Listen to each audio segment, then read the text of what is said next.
Magandang hapon! Kumusta po? Narito po ulit ang update natin para sa lagay ng ating panahon. Ngayong hapon po ng August 27, 2025. Sa ngayon po ay nalusaw na ang low pressure area na nabuo dyan sa silangan ng Bicol Region. At ang LPA naman na nabuo kagabi sa may West Philippine Sea ay posible yan na maging bagyo pero palabas na po ngayong gabi sa Philippine Area of Responsibility at wala po itong epekto sa ating bansa maliban sa bahagya po nitong nahahatak ang habagat na nakakaapekto sa western section po ng ating bansa at sa ating long range forecast. Maliban sa sama ng panahon na ating binabantayan ngayon ay posible muli ang pamumuo ng mga sama ng panahon sa silangan at kanluran ng ating bansa sa susunod na mga araw at ang development ng mayan ang ating babantayan.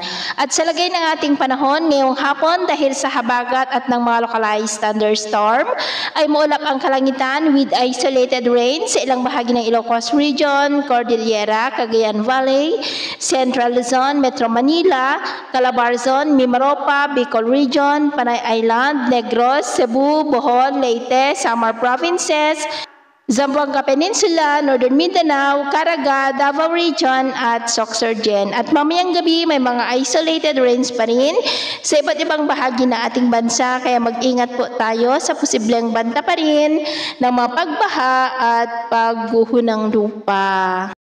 At sa atin naman pong mga baybayin, wala naman po tayong nakataas na namang gale warning signals, pero iba yung pag-ingat lamang po kung papalaot tayo para po mas makaiwas sa mga sakunang pangkaragatan. So ito na ang latest update natin sa araw na ito. At ako po muli si James na nagsasabing sa kahit na pagsubok po na darating sa ating buhay, huwag na huwag po tayong mawawalan ng pag-asa. Thank you and God bless!